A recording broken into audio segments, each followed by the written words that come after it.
Salut tout le monde, j'espère que vous allez bien, que vous avez passé, un excellent week-end prolongé pour ceux qui ont la chance de prendre leur vendredi, hem et bah, une excellente semaine, la semaine dernière. Aujourd'hui, je suis de nouveau avec Joyce. Comment ça va Joyce? Ça faisait longtemps? Ouais, ça va bien, surtout que je kiffe quand Restream met nos caméras dans le bon sens, Ah, mais tu comme sais qu'on si, peut changer, comme si. regarde. Hop Ouais, ouais, là, je sais, mais ça me fait hop plaisir là. quand. Ça me Magie fait noire. juste plaisir quand quand c'est bon. Mais ouais, c'était cool, très très bon week-end. Ensoleillé en Normandie. J'ai même eu Nice. trop chaud. Il fait chaud en Normandie. Oh là là, réchauffement Ah. climatique. Ouais, il y avait des lézards et il y avait une vieille dame normande qui râlait parce qu'il y avait des lézards et que normalement il y a pas de lézards en Normandie. Ah ouais, bah, Voilà, c'est OK, c'est le sud maintenant, on c'est le saura. sud. Salut JP, comment ça va? Depuis, le Salut. live de la dernière fois où tu étais là. Merci encore pour, ce live. Aujourd'hui, c'est Trop bien. Joyce qui va vous présenter, quelque chose. Elle a annoncé tout à l'heure dans Slack. Je vais les laisser, pitcher tout ça. Salut Tanguy, salut Corky. Mais, du Ouais, coup, à toi Joyce. merci. Salut Julien. Salut Julien. Et ouais, l'idée c'est en fait de faire un peu, bah, comme on avait fait pour le niveau 1 de l'académie, de faire une petite avant-première du niveau 2 de l'académie. Et du coup, le niveau 2 de l'académie WeWeb va être consacré à créer des applications professionnelles qui sont sécurisées et qui scale. Et du coup, la première section du cours, de ce cours-là, on va prendre le temps d'expliquer, même si c'est pas notre métier, enfin nous on est focus sur le front, sur la partie visuelle de l'application, mais on va quand même passer la première partie du cours à expliquer comment, structurer sa base de données et comment penser ses routes API pour qu'elles soient sécurisées et qu'elles puissent, qu'elles puissent supporter une montée en charge d'utilisateurs, donc un scale, d'utilisateurs dans la donnée et aussi qu'elles soient maintenables parce qu'une grosse partie du scale, enfin le scale c'est accueillir de plus en plus d'utilisateurs sur votre app, mais c'est aussi maintenir votre code ou votre no-code. Du coup, voilà, on voulait passer un petit peu de temps dessus. Et voilà, on s'est dit que ça pourrait être cool de faire ça en français avec Salut vous Jess. dans, dans un, dans un premier temps. Alors, je vais On fait ça avec partager. Xano du coup? On fait ça, ouais, on a un backend Xano. Alors, dans Oh là le là. post sur le channel WeWeb de No Code France, je vous ai mis le lien vers le Figma, vers le design Figma, puisque l'idée, c'est de vous présenter une méthodologie où on part du design. On vous recommande vraiment euh, de, de partir d'un design, que ce soit pour ensuite créer le visuel dans WeWeb ou que ce soit pour structurer votre base de données si vous n'avez pas de base de données à la base. Enfin, si vous commencez de rien, on vous conseille vraiment de partir d'un design. Donc nous, on utilise Figma, mais ça peut être n'importe quel autre outil. Donc vous avez le lien vers le design. Vous avez le lien vers le snippet Xano. Donc ça, c'est ce qui vous permettra de, en gros, copier le back-end qu'on a déjà créé pour vous. Là, l'objectif d'aujourd'hui, c'est de vous montrer comment on l'a créé et pourquoi on a pris les décisions qu'on a prises. Mais globalement, vous n'êtes pas obligé de le refaire de votre côté si vous voulez pas. Euh, et voilà, donc ouais, là on utilise Xano, mais je vous expliquerai quand même. Dans Supabase, par exemple, ça marche un peu différemment parce que Supabase ne vous présente pas, vous n'avez pas le contrôle euh, des routes API de la même façon que vous les avez dans Xano, mais vous avez des politiques dans Supabase, donc c'est un peu différent, mais c'est la même logique quand même globalement. Est-ce que tu peux tout répéter parce que Jess n'a pas eu le début? T'inquiète, Jess, on va faire ça.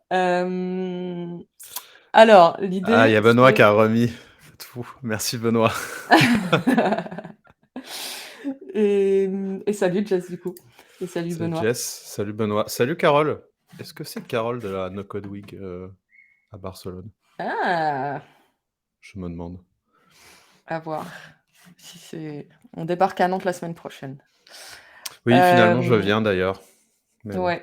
c'était pas Ah, annoncé. cool. C'est bien, Carole. Mais je n'ai pas besoin de ta maison, Carole. Merci beaucoup. Merci encore d'ailleurs. Grave. Et ça se trouve, en vrai, la maison est mieux que celle de mes potes, hein. Peut-être qu'on devrait quand même. Non, je Bah, c'est rigole. la maison des potes de Carole. Voilà, on est vraiment Ouais. en train de raconter des trucs privés en live. Ouais. Tout va bien. Mais bah, chez tes potes, Euh, c'est pas grave. Yes. Alors du coup, je partage vite fait mon écran. Donc ça, c'est le design Figma. Je peux vous remettre le lien dans le chat. Hop. Voilà. Attends, je dois l'avoir, je dois Et pouvoir envoyer les liens, t'inquiète. Hop. Ouais, pardon, vas-y. l'idée, c'est que, en fait, on part d'un design pour enfin, les bénéfices d'avoir un design avant, c'est que ça vous permet de réfléchir au parcours de l'utilisateur. Globalement, si vous prenez pas le temps de faire un design de votre application avant, et par design, j'entends en fait, mettre toutes les pages. Donc là, par exemple, c'est une page, avec je vais peut-être zoomer un peu, sauf que je crois que dans Figma, le zoom est très chelou. Ouais, enfin, en gros, vous avez là, on a un écran avec une liste de tickets de l'utilisateur qui est connecté. On a la possibilité d'éditer un ticket. On a la possibilité de créer un ticket J'avoue que et ça a l'air petit. ouais, donc je vous ai mis le lien dans le chat, donc si vous voulez regarder de votre côté, Ouais. vous pouvez parcourir. Hem, parce qu'en fait, ouais, je peux vraiment pas Et faire, Figma, vous avez pas besoin de compte de mémoire. Ouais, parce que Figma, non, vous avez pas besoin de compte. c'est un canevas, donc tu dois zoomer directement sur le Figma. Ouais, Voilà, je pense. bah, en fait, si je fais Oui, voilà. c'est mais du coup, en fait, c'est important de commencer par le design parce que si vous commencez pas ça va vous permettre, en fait, de vous rendre compte de trous dans la raquette, quoi. Ça va vous permettre de vous rendre compte de s'il y a un truc qui est pas fluide.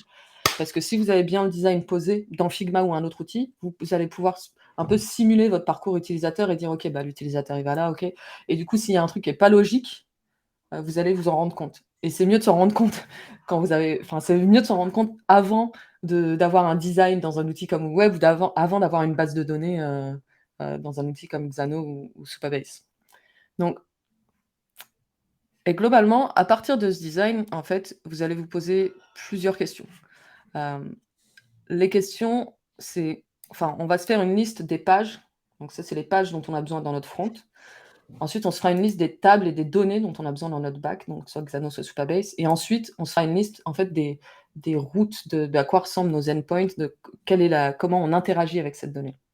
Donc pour rappel, quand vous créez une application web, vous avez le front-end.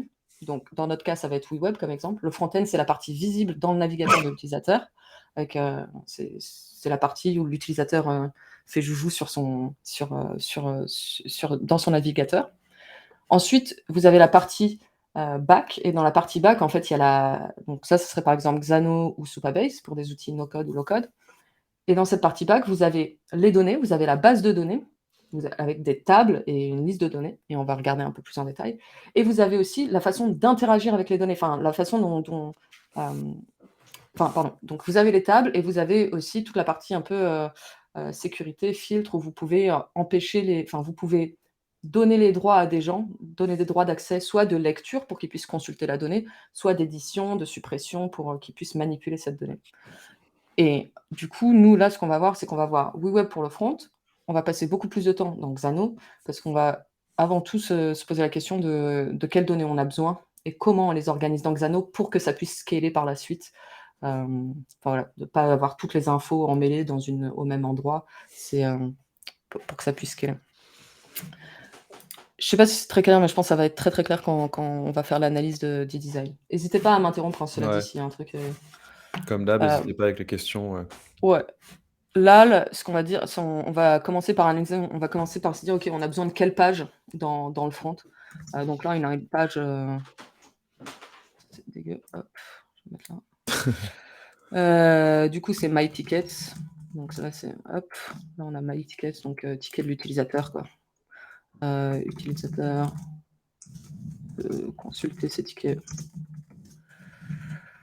Hop, Ah, il y a Benoît on qui a se balade sur le Figma. ouais, C'est bon. il fait bien. Là, on a un update ticket, donc hop, update Pardon. ticket. Ici, on a un create ticket. C'est toujours create ticket, hop, hop, hop, toujours un create ticket, et en fait, c'est selon la catégorie, quoi. Ça, on verra, ça c'est on parlera pas de comment faire ça, aujourd'hui. Enfin, en gros, c'est du conditional rendering, mais c'est pas l'objet d'aujourd'hui. Et ensuite, il y a il y a all tickets, et c'est dans la partie, un peu admin, quoi. Donc on va dire all tickets for admin. Salut tout le monde, je Et vois qu'il y a pas mal de monde qui a rejoint. N'hésitez pas à vous présenter, dans le chat. yes.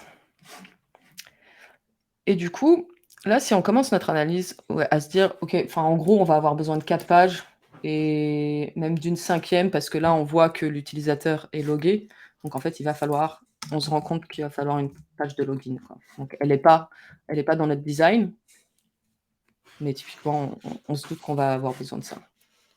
Donc là, si on analyse notre première, je vais peut-être essayer de mettre se poser. Ouais, c'est là. Ouais.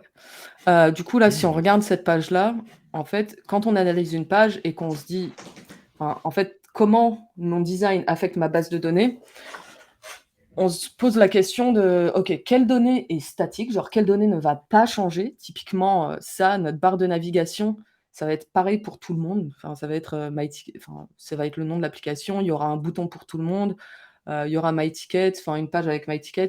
Peut-être que ça sera pas visible parce que ça, c'est pour les admins, mais globalement, on n'a pas besoin, enfin, ces données-là, elles vont pas changer tous les 4 matins, donc on n'a pas besoin, d'avoir ça dans notre base de données, quoi. En revanche, ici, le nom de l'utilisateur et son mail, ça va changer, enfin, ça va être appelé, ça va être changé, on aura l'info à chaque fois que l'utilisateur se connectera, donc on va avoir besoin de cette info dans notre base de données. Donc on se dit: «OK, bah, il va nous falloir une table, avec les utilisateurs». Donc on se dit, ça va être table user. Je crois que c'est un peu ce que Tanguy vient de dire en message. Désolé, j'arrive pas à highlight les messages, je sais pas pourquoi, j'ai un bug. Mais en gros, il a dit qu'il savait pas si tu allais parler en plus du design Figma, du design des bases des tables de la base de données et c'est un peu ce que tu es en train de commencer là, du coup, j'ai Ouais, l'impression. ouais. L'idée, c'est que là, en fait, dans un premier temps, on part du design, on se dit: «OK, j'ai besoin de quelle page dans mon front et dans mon back, j'ai besoin de quelle table?» Enfin, j'ai besoin de quelle information? C'est la première question, et ensuite, c'est comment j'organise ces informations dans la base de données pour qu'elles puissent scaler, et ensuite, dans un quatrième temps, c'est comment je fais en sorte que ces informations que j'ai dans ma base de données interagissent, que je puisse interagir Mmh. avec mon front, quoi. Et alors du coup, là, hop, donc dans ma table user, je sais déjà que je vais avoir besoin, du nom et de l'email. Donc ça, je le sais, enfin, j'ai ces infos-là, quoi. Donc je vais avoir besoin d'une table avec le user. Ici, si je regarde mon design, je me dis: «OK, bah, là, je vais avoir une liste de tickets, donc je vais avoir besoin d'une table ticket», et globalement, pourquoi ouais, je vais me noter. Wouah, c'est vraiment dégueu, mon alors en Les plus, Google Docs. je voulais te trigger exprès avec un Google Doc, et Non, je pense que voilà. c'est surtout le chat parce que je pense qu'ils ont pas vu de live sur Google Docs depuis très longtemps, vu que tout le monde utilise Notion dans la communauté, j'ai l'impression. Ouais, c'est vraiment encore plus clunky, tu vois, pour moi. Mais Moi, tu sais, alors du maintenant, coup, j'utilise à fond, les notes d'Apple, donc je crois que je suis pire que tout le monde, hein. alors dans la table ticket, je vais avoir un titre, une description. Ah non, bah, là, la description, je sais pas encore que je vais en avoir besoin. J'ai besoin, en gros, là, je vois le statut et le type. Donc hop, statut et titre. Et typiquement, là, Salut je me dis: «OK, salut je à vais Xavier devoir, qui vient de rejoindre. Enfin, ouais, Xavier qui vient de rejoindre, qui est toujours là de toute façon, mais salut. Et toujours là». salut Mika, qui se forme avec contournement. De ce que je vois, la commune no code est top et dynamique, ça fait plaisir à voir. Ouais, la communauté no code francophone est assez folle Ouais, et c'est très cool. En tout cas, tu fais bien de te former avec contournement, c'est du très bon contenu. ils sont solides. Ils sont solides. On aime Hem, beaucoup Erwan et Alexis. grave. Et du coup, là, heu, en gros, l'utilisateur, il va pouvoir lire la donnée et la filtrer. Donc il va pouvoir, search la donnée ou la filtrer avec des selects.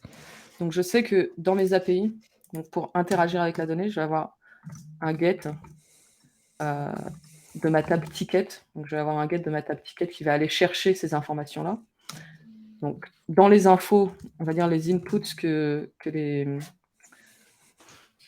on va pouvoir faire des filtres, et du coup, dans les infos qu'on va pouvoir, sur lesquelles on va pouvoir filtrer, il y aura titre, il y aura toutes les infos qu'on a déjà là quand même. Titre, statut et c'est pas titre, c'est type. Ouais, tu fais vraiment ça à fond. Tu prends les tous les champs que tu as besoin et tout. OK. Ouais, ouais, ouais et je vais aussi savoir que, genre, tu vois, là, c'est protégé par enfin, en gros, c'est le truc du user, donc je me dis aussi, en Donc tu fait, filters sur user, ouais. Mmh. il faut que je mette l'autente et hem et ouais, il faut que je mette l'autente et il faut que je mette avec la précondition,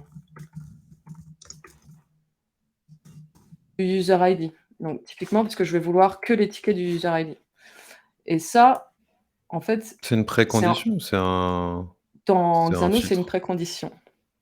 C'est pas un filtre automatiquement, tu get un seul ticket là? Ou tu Non, là, get je tous get les tous les tickets? tickets, mais j'ai besoin d'une Bah, précondition à gauche. tu peux mettre un filtre pour automatiquement avoir que les tickets de l'utilisateur. Non, parce Tu qu'il faut que je vérifie, il faut que je mette une précondition pour vérifier que c'est l'utilisateur qui est connecté qui demande cette info. Parce que sinon, je pourrais demander les infos, je pourrais être sinon je protégerais, Bah non, si alors tu je utilises donc le token d'authentification, c'est automatique. En fait, il faut pas que tu envoies un user ID en input, il faut que tu utilises l'ID du auth token et dans ce cas, tu oui as et automatiquement ça, l'ID c'est de l'utilisateur. qu'on fait en Bah, tu pas précondition dans Xano. bah, tu pas besoin? Ah, je suis sûr que non. Si tu Bah, prends faudra t'en parler à le Flo token alors. ah bah, je vais voir avec Flo, mais il y a pas besoin sur un get. Sur un post, oui, il y a besoin. Mais ce qui est bizarre, c'est qu'il l'envoie bref, je verrai avec Flo parce qu'il l'envoie en champ, le user ID, il y a pas besoin normalement. Ouais, on envoie le champ, mais du coup après tu es obligé de faire ton là tu vérifies,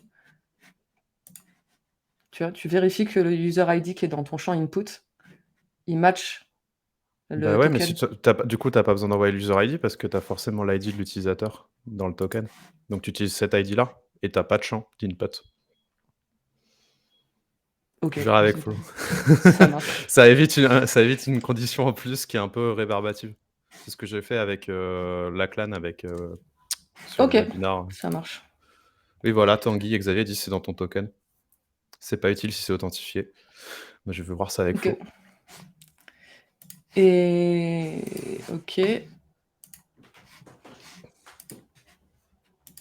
alors du coup, là on se dit: «OK, bah, dans les inputs, là typiquement, on pourrait le faire en back». Donc les inputs ici, ces filtres-là, c'est si on veut faire notre fil dans le back.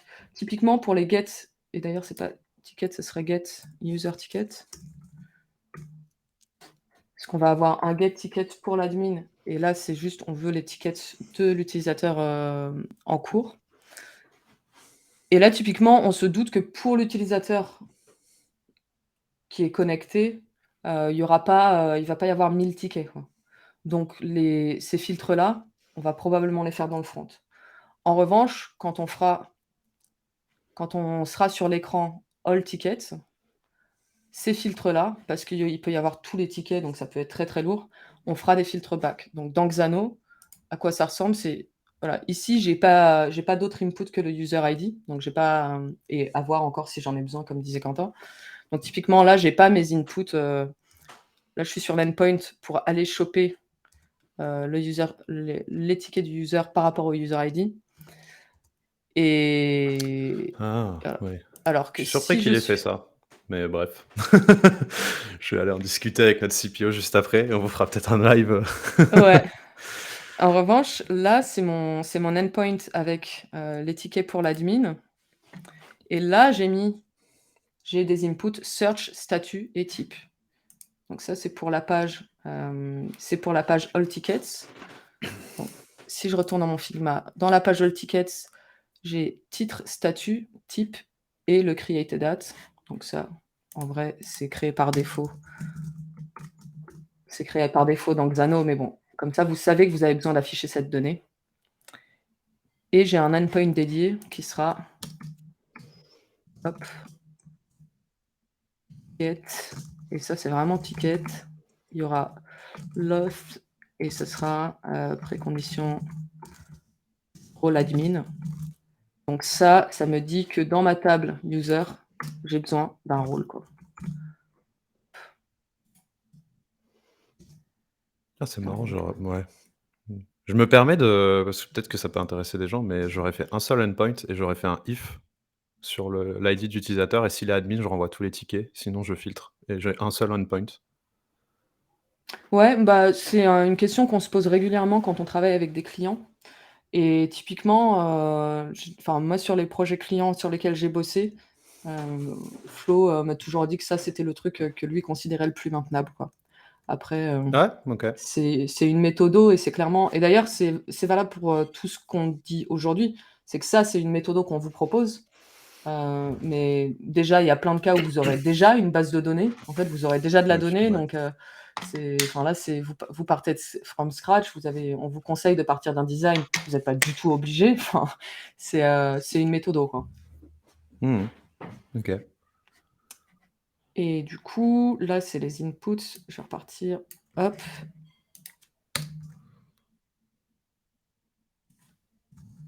Avec des filtres back. Et d'ailleurs, là, on va dire pas d'inputs. Donc Close. je prends des notes pour nos futurs lives avec la clan, histoire qu'on fasse pas des trucs, Heu, complètement, différents. ouais. Oh non, après vous pouvez les faire, comme vous voulez. Globalement, l'académie, elle est là pour vous aider, pour vous rendre, les principes de programmation les plus accessibles possibles. Mmh. Donc on pense que c'est utile de faire, enfin d'avoir, des endpoints dédiés. Après, au Mmh. fur et à mesure que vous gagnez en confiance et que vous apprenez vous-même, de comment vous êtes plus à l'aise pour travailler, libre à vous de enfin, de toute façon, vous faites comme vous voulez, en vrai. Ouais, ouais, tant que c'est protégé, et que c'est noté. L'essentiel, c'est de le noter, en fait, je pense, Ouais, et d'avoir une méthodo. Après, quelle que soit la méthodo, tant qu'on en a une, c'est déjà mieux que de rien avoir du tout. ouais. Et du coup, là, on est sur la page mettre à jour un ticket. On se rend compte qu'on a besoin d'informations en plus dans la table ticket. Donc hop, on va se dire, il y a une description, un project link, et au link. Vous voyez là.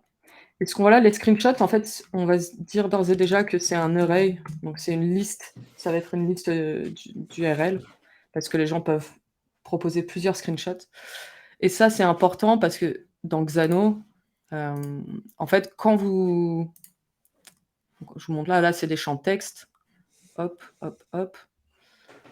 Et là, c'est un array, c'est une liste. Et c'est important, enfin, ça peut être intéressant de le noter pour vous, surtout si vous débutez. En vrai, si vous êtes expérimenté, ça vous vient naturellement. Mais globalement, vous le front-end, enfin WeWeb doit renvoyer, la donnée que Mmh. Xano, lui envoie, quoi. Donc il faut que ce soit dans dans le format que Xano attend. Donc là, si vous essayez d'envoyer, juste une URL, mettons par exemple qu'un utilisateur upload un seul screenshot. Vous seriez tenté d'envoyer juste l'URL du screenshot. Mais en fait, Xano va pas comprendre. Même s'il y a qu'une seule URL, il faut que vous renvoyiez l'unique URL, mais dans une liste. Donc même si c'est une liste avec un seul item, c'est important que ce soit une liste, quoi. Mmh. Là, on a le needed soon, c'est un booléen. On va se le mettre. C'est un exemple classique de c'est un truc on aime bien en parler parce qu'en vrai, quand on voit, je crois qu'on l'avait déjà mentionné dans d'autres lives, mais moi, j'ai l'impression quand je regarde un peu les questions qu'il y a sur No Code France, que 3/4 des bugs que les gens ont, c'est des problèmes de données qui est différente entre un outil A et un outil B. Et Ouais. typiquement, oui, c'est une liste de une chaîne de caractères ou alors là, c'est un booléen, donc il faut pas lui renvoyer vrai ou faux en texte, il faut lui renvoyer true ou false, et c'est que des trucs comme ça qui font que, des fois, vous avez l'impression que les outils bug, mais en fait, les outils, ils sont bêtes et méchants, c'est des ordinateurs derrière. Pardon. Ils veulent un format de données spécifique, quoi. Et en Ouais, et vrai, c'est typiquement bien d'être rigoureux là-dessus parce que ça permet de garder de connaître la forme de sa donnée et de pas justement pour scaler et maintenir sa base de données ou son application, c'est quand même cool de connaître le type de données, je trouve. ouais. Et d'ailleurs, un autre, «souci» entre guillemets qu'on a souvent, c'est des gens qui enfin, mettons par exemple, quelqu'un met à jour ce ticket et il y a aussi la possibilité en fait d'écraser la donnée. Quand Mmh. on de mettre à jour un record, mais de renvoyer de la donnée nulle parce qu'on n'a pas rempli un champ et enfin voilà. Ça c'est typiquement c'est le back, il voit que vous lui avez renvoyé rien. Donc en fait, il veut mettre à jour avec rien. Il écrase la donnée existante, enfin ça dépend de ce que vous faites et de la donnée que vous renvoyez, mais globalement, c'est aussi un truc où quelquefois les gens ont l'impression que c'est un bug, ou que c'est pas fait exprès. Mais si vous renvoyez un objet avec, si vous dites à Xano qu'il y a pas de screenshot, il peut vous écraser l'info. Je sais pas si Ouais, c'est c'est très dépend clair. si vous faites une mise à jour partielle ou totale. Ouais, exactement. Ça, c'est un pareil, ça se configure dans Xano et Ouais. c'est un truc classique. Ça dépend des outils, ça a des API, mais si l'outil considère que c'est une mise à jour totale, si vous renvoyez un champ vide, bah, il va l'écraser, il va dire que c'est vide maintenant. Parce que vide, c'est une Mmh. valeur en tant que telle. Ouais. Et ça, je pense qu'on n'aura pas le temps de voir aujourd'hui, mais vous verrez que plus tard, dans l'académie, en tout cas, quand on met à jour, un ticket avec les commentaires, on va renvoyer tous les commentaires. Et d'ailleurs, ici, donc on voit les commentaires, c'est seulement en lecture. Donc dans la table ticket, je vais quand même mettre un lien, vers les commentaires et ça va être une référence à la table comments. Ouais, c'est ce Et que du coup, dit je me Jacques. Nul, c'est écrasé. Quand on n'envoie pas le champ dans le payload, ne ouais. fait rien. Alors ça, c'est en théorie. Il y a des outils quand même où si tu leur envoies pas le champ, ils vont considérer qu'il est nul. Ça dépend. Mais en théorie, ça devrait être comme ça. Ouais. Heu et du coup, la table commentaire, là, on a une description et une couleur, quoi. Donc description, enfin, ouais, le commentaire lui-même même. Oups et couleur. OK. Et du coup, peut-être qu'on peut passer un tout petit peu de temps, genre, pourquoi j'ai 3 tables, en fait? Pourquoi j'ai une table user, une table ticket et une table commentaire et pourquoi j'ai pas tout, enfin, par exemple, en fait, mes commentaires, je pourrais très bien, je pourrais avoir mes commentaires, genre pusher mes commentaires directement dans la table ticket. Mais le problème, c'est que si après, enfin, en fait, ça deviendrait, plus tu as d'informations, donc typiquement si je vous montre la table commentaire, en fait, je vais avoir l'option plus tard dans d'autres écrans, on va voir qu'il y a l'option d'afficher ou non les commentaires. Il y a le commentaire lui-même, il y a sa couleur, il est lié à un user. Donc en fait, toutes ces informations-là, il faudrait que je les donc ça fait déjà 4 trucs, ça fait déjà un joli objet avec 4 champs et il faudrait que je les passe dans ce ici en liste.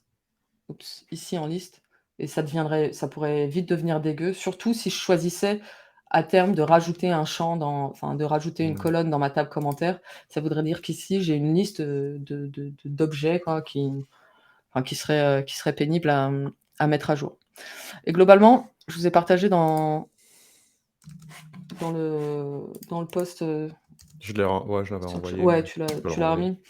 Je le remets à ce moment-là où c'est un article de Microsoft. Il est en anglais, je suis désolée, j'ai pas trouvé de ressources aussi chouettes, en français, mais c'est vraiment un super article qui explique bien la terminologie et qui explique bien notamment l'idée qu'en gros, une table, c'est une thématique, quoi.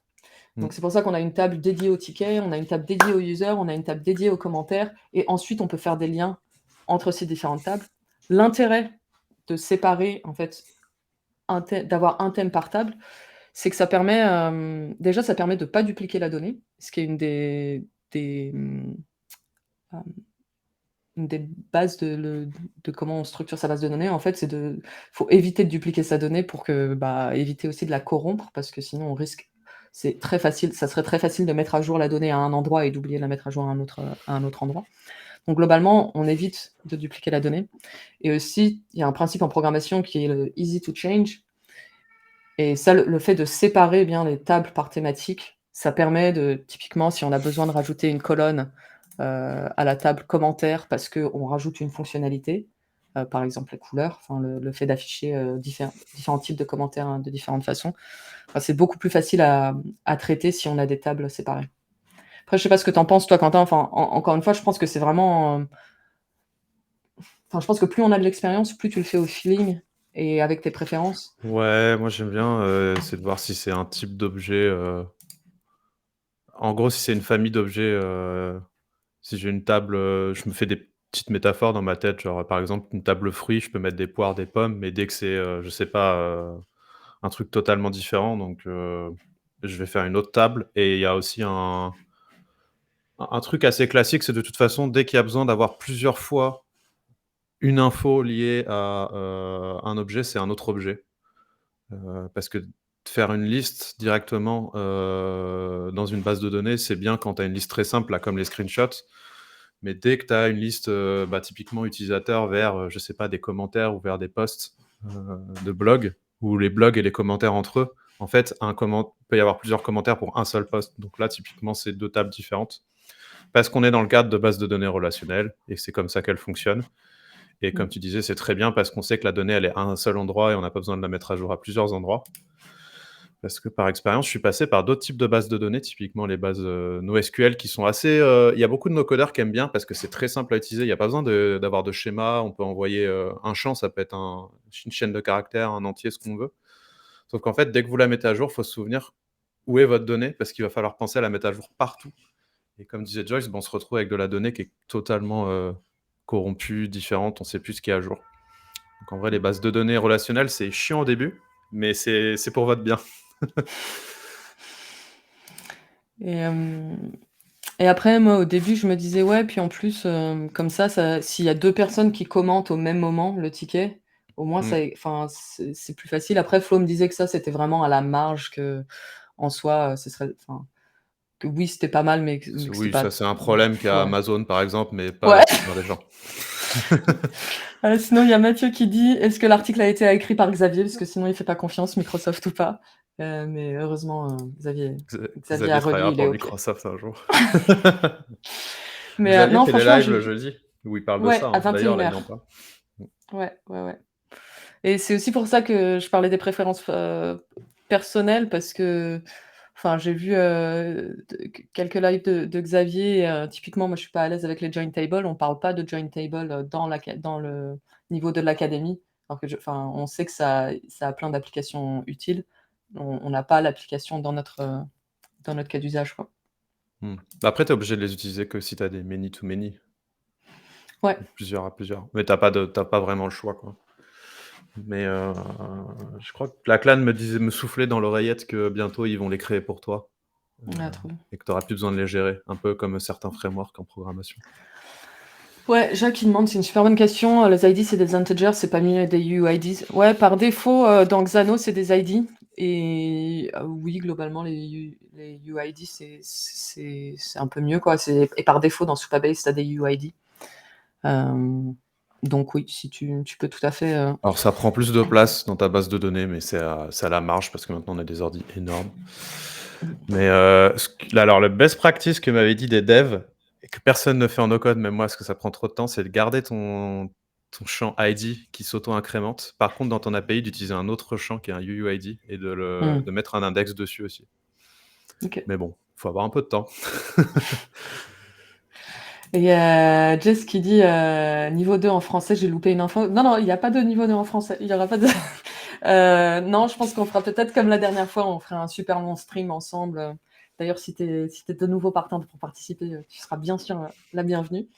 Mais je pense qu'on fera ça, on se fera un gros stream ensemble en français. Juste, en fait, ça me prendrait trop de temps d'enregistrer les vidéos aussi en français et d'éditer avec les sous-titres et tout.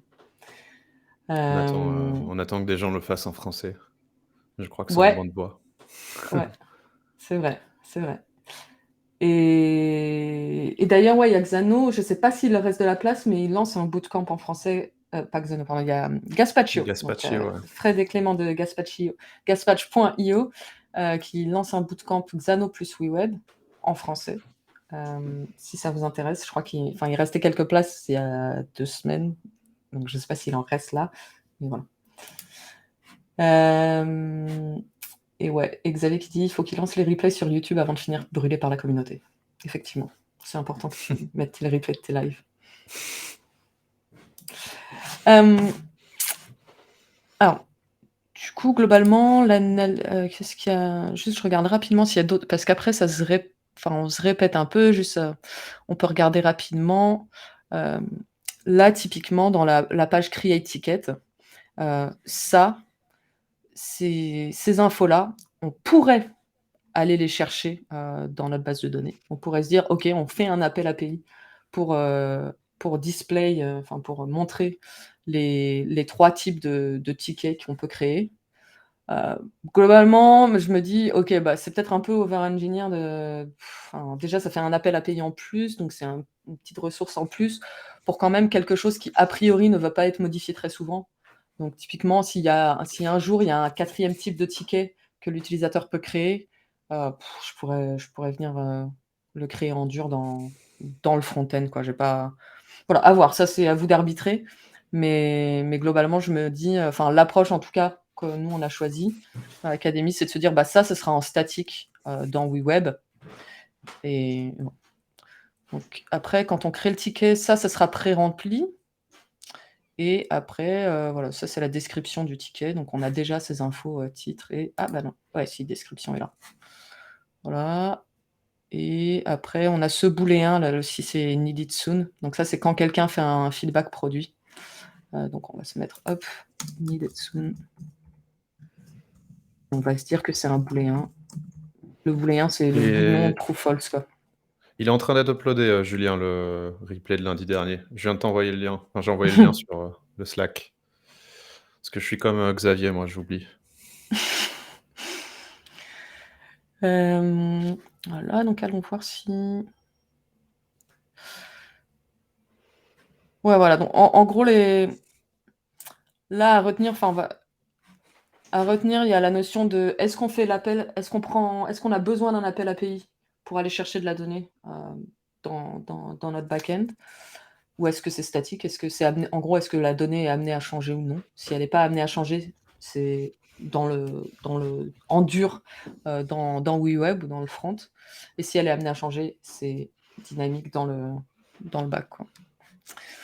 Et là, je me dis juste et ouais et il y a la notion de filtre front-end et back-end où là, comme c'est comme c'est les admins et qu'il y aura beaucoup, beaucoup de tickets, on fera un filtre dans le back pour pas charger trop de données dans le navigateur de l'utilisateur.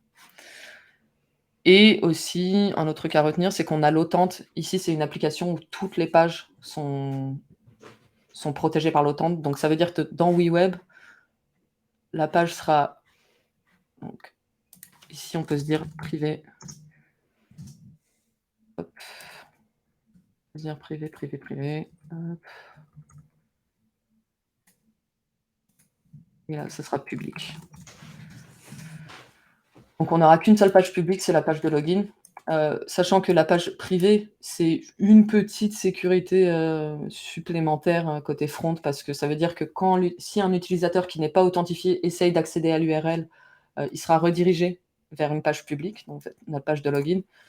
Mais c'est pas pour ça qu'il faut pas sécuriser la partie back. Enfin, la sécurité, vraiment, ça se passe côté back, ça se passe côté Xano ou Supabase.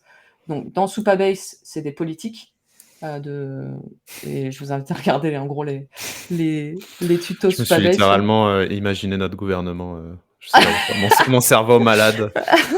Ouais, je comprends, je comprends. J'ai ri tout seul, désolé. Et dans Xano, c'est l'OTAN, donc enfin, c'est les endpoints. Et donc comme on en a besoin un peu partout, ce qu'on s'est fait alors est-ce que c'est le cas ici? Ouais, en fait, on s'est fait une fonction qui vérifie, donc la fonction, on se l'est créée dans Xano et ça, par rapport au snippet que je vous ai envoyé, c'est possible que ça ait changé. Donc je mettrai à jour le snippet de toute façon. Les fonctions, comme on le fait plein de fois et ça aussi quand vous créez une app, enfin, si vous avez vocation à scaler, ça vaut le coup de créer des fonctions dans Xano, dans Supabase ou dans WeWeb. Donc là, on a créé une fonction dans Xano qui permet de vérifier si l'ID de l'utilisateur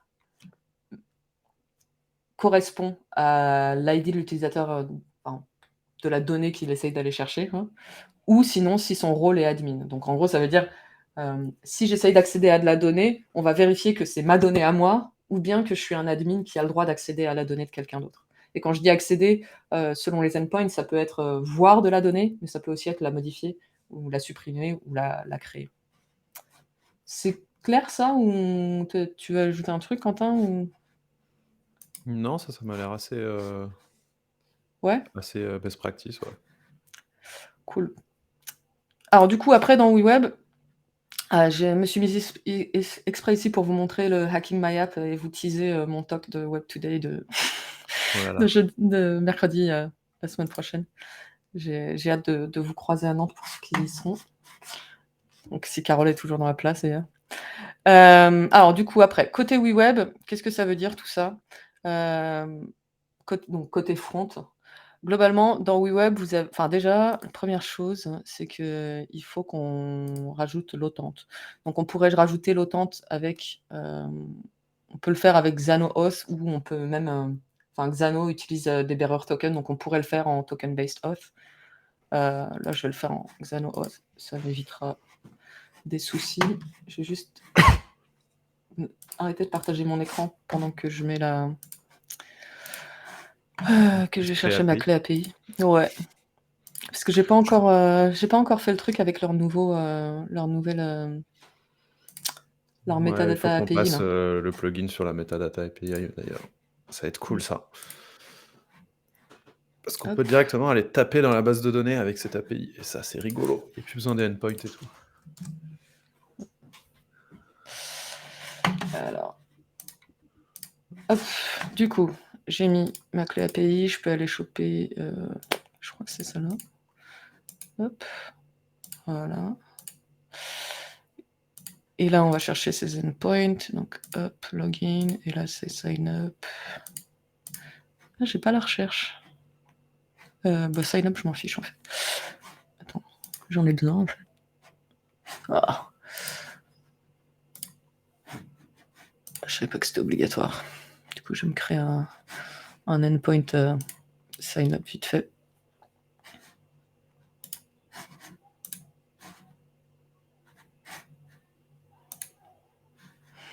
Autant et hop là.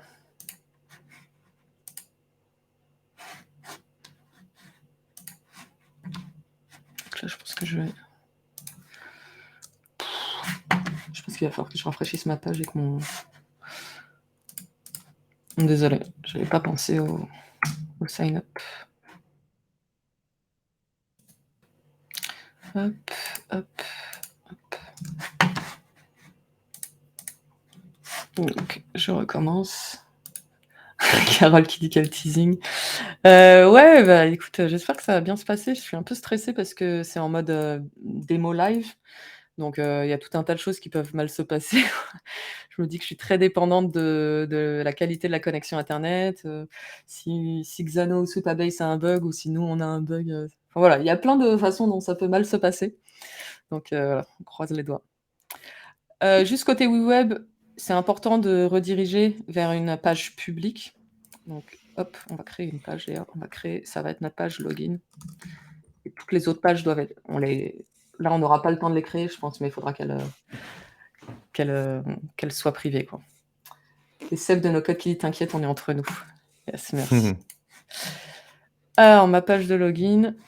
Hop, comme j'ai rajouté Xano Auth, je peux me mettre là. Je mets une section login. Est-ce que j'ai besoin de ça? Bah écoute, ouais, pourquoi pas.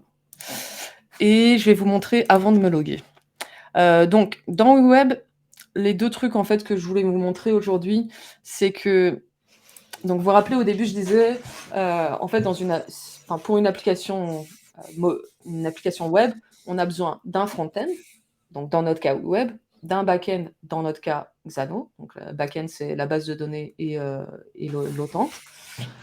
Et on a besoin que les deux puissent interagir, donc via API dans ce cas.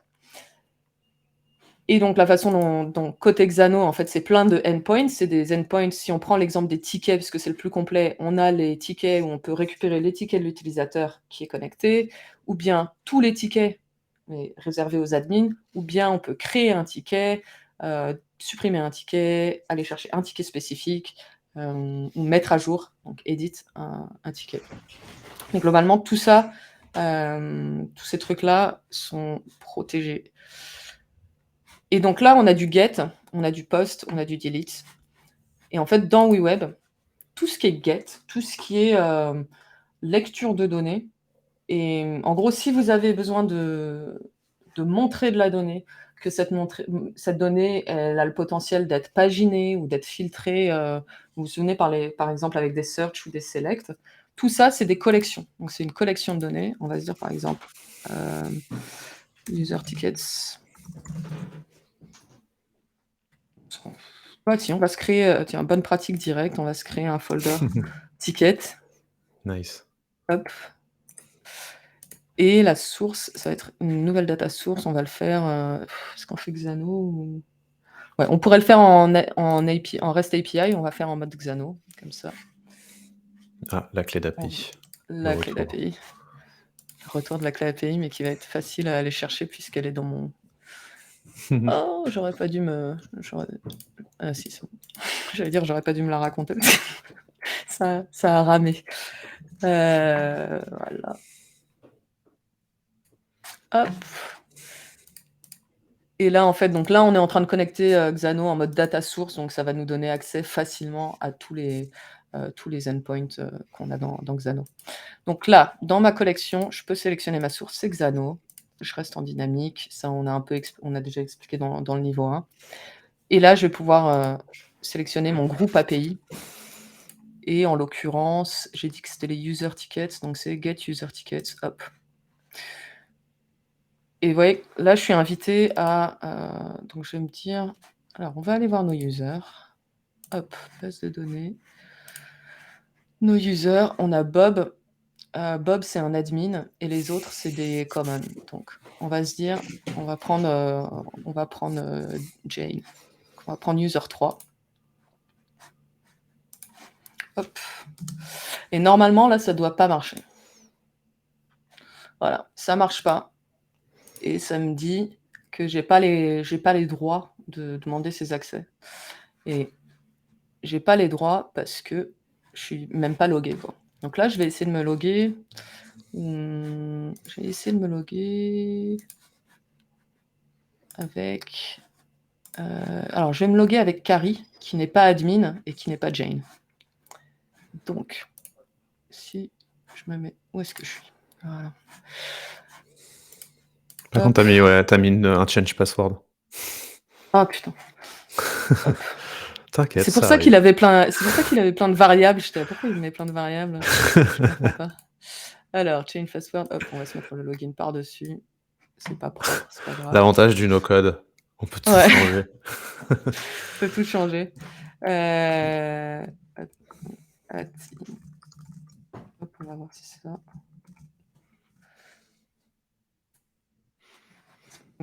Gonna run, of course.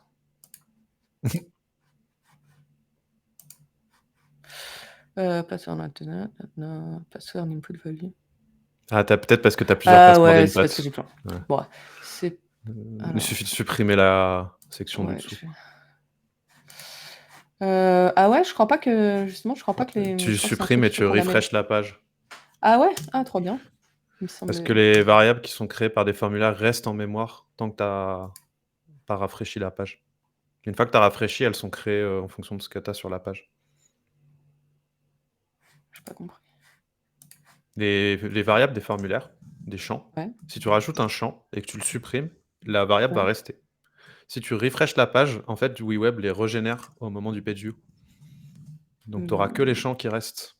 Ouais, mais non, parce que justement, là, tu vois, j'ai enlevé la section password et ils sont toujours là. Ah non, c'est pas celui-là. Ah ouais, non, mais regarde dans les from components, Login. t'as plus qu'un seul password input. Ok. Avant, t'en avais 3. Ok. Prince, c'est quoi que tu trouves ennuyant dans la gestion des erreurs? Tu parles en général ou... J'aimerais bien savoir de quoi tu parles exactement. Est-ce que c'est un truc sur lequel on travaille en ce moment? Ah voilà. C'est parce que je m'étais trompée de mot de passe pour Carrie. Du coup, là, je me suis logué comme Bob, parce qu'en vrai, il est 51 et je peux pas vous montrer tous les messages d'erreur. Du coup, là, ça va marcher parce que ça va... Alors, je vais vous montrer ça. Bob, c'est l'utilisateur numéro 1. Il va quand même réussir à accéder au ticket de user ID 3. Ah non, pourquoi? You don't have the rights. Ah, mais Bob, il est admin? Ouais, Bob, il est admin, mais je pense que j'ai pété mon endpoint. La fonction est capote. La fonction est capote.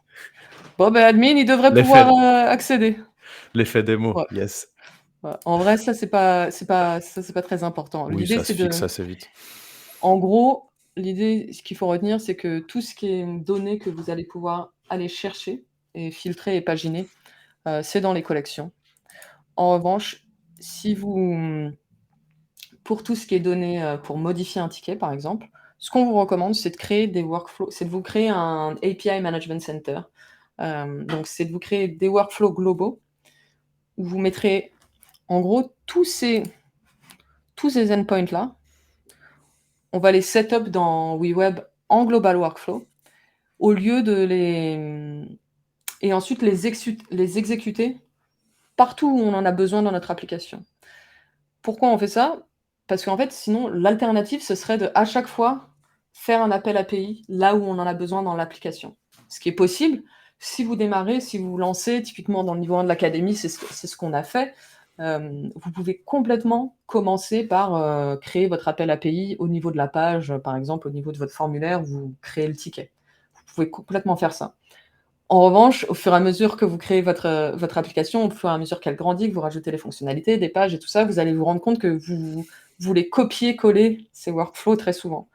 En fait, nous, on vous recommande, si possible, dès le départ, de vous faire un API Management Center où vous avez tous vos appels API. Comme ça, s'il y a quelque chose qui a besoin de changer, vous faites la correction au niveau du workflow global.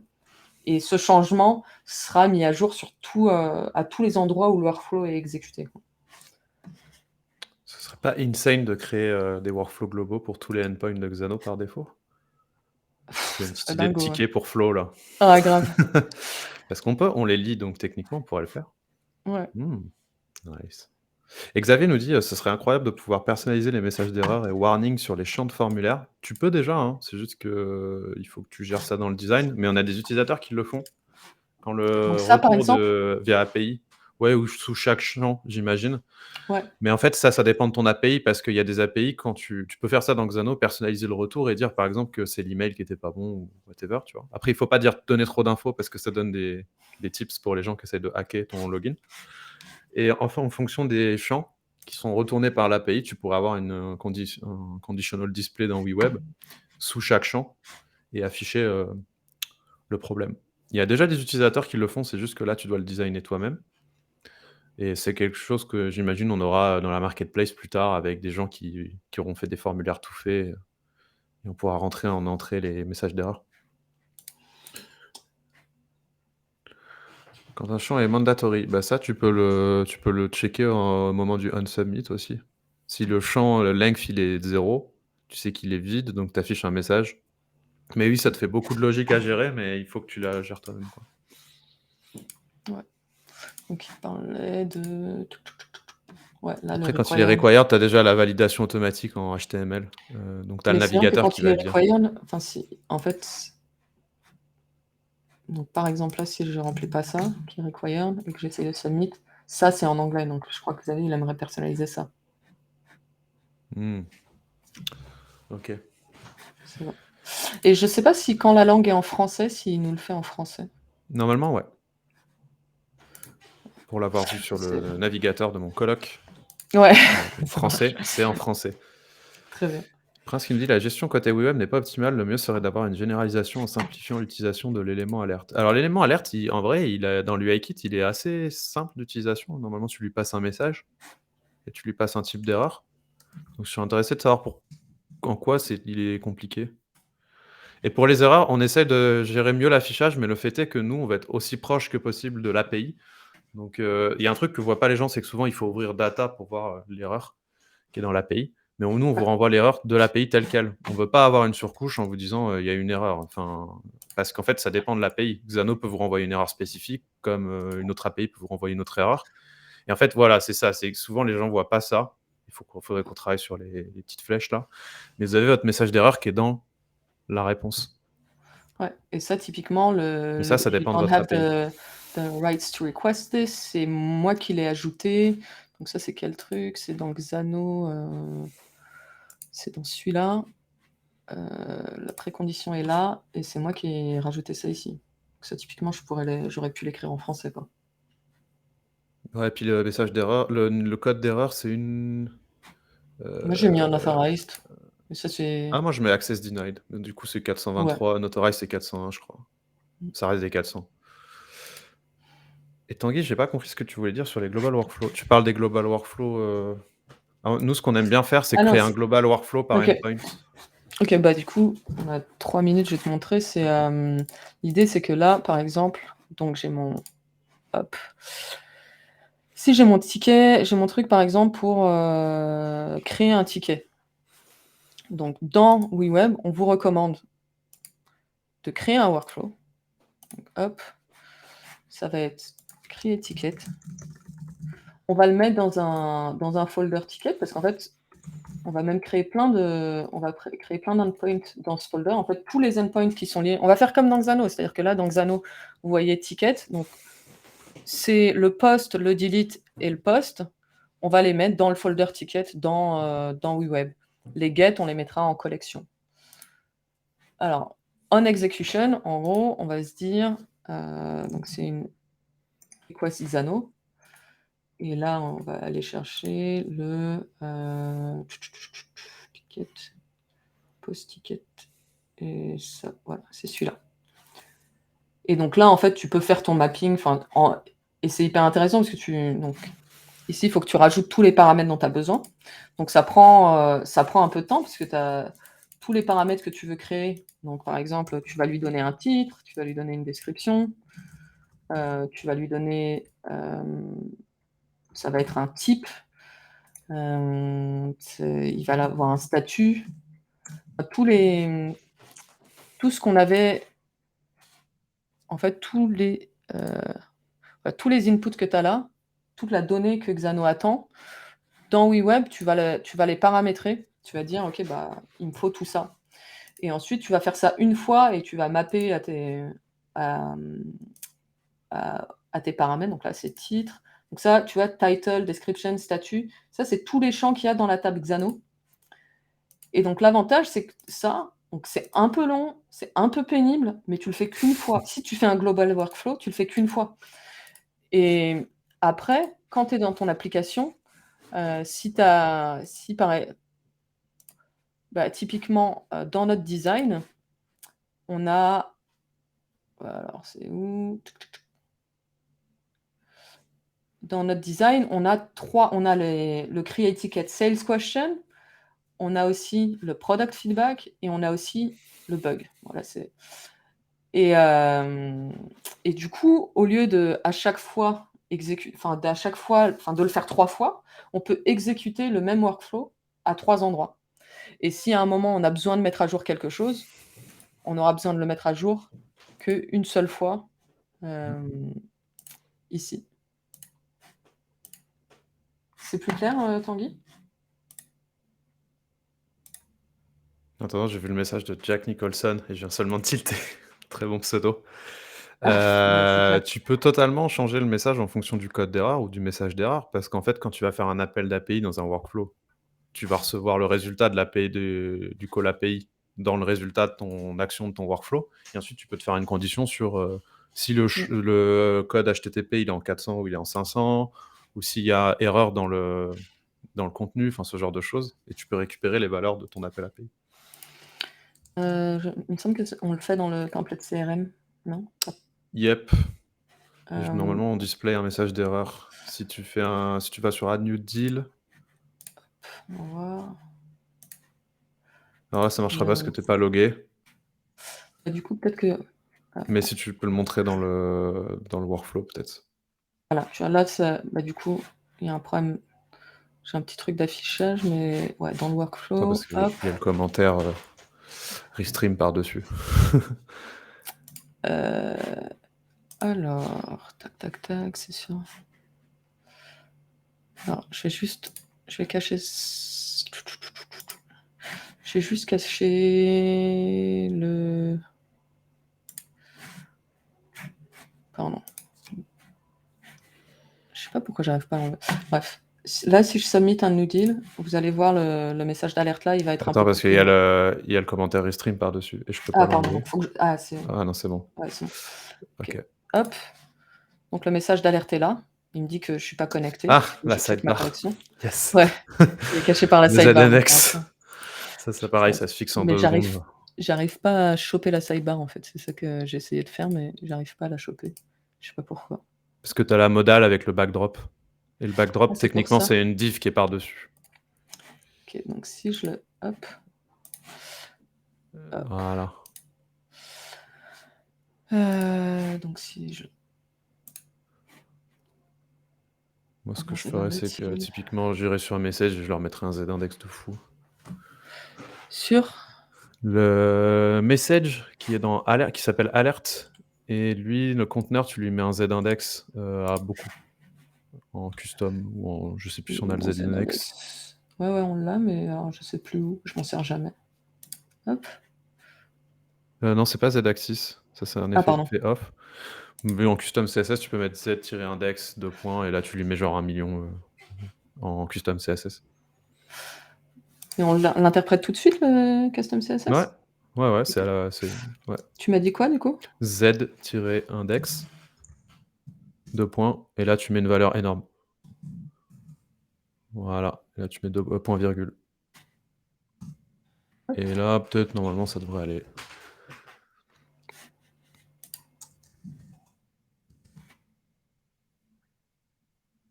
Non, bon, Bon, c'est pas je grave. verrai.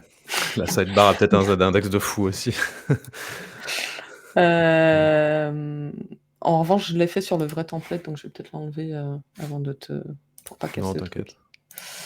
Hop, comme ça tu pourras regarder tranquille.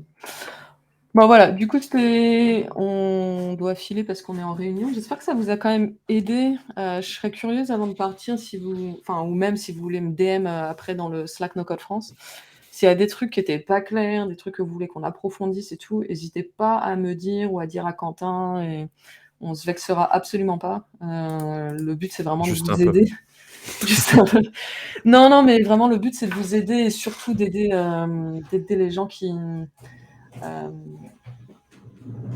bah, un peu comme moi quoi, qui ont pas un background technique, qui ont pas un background de programmation et à prendre les choses en main et les mettre dans les meilleures conditions possibles pour créer des projets qui sont sécurisés, qui scale. Donc on est en plein dans l'enregistrement du niveau 2 de l'académie en anglais, Jess. Et voilà, enfin, si vous voulez me faire des retours, n'hésitez pas quoi. Le plus vous me faites de retours, même si c'est négatif, le mieux on pourra vous aider. Enfin, même si c'est négatif ou enfin, constructif quoi.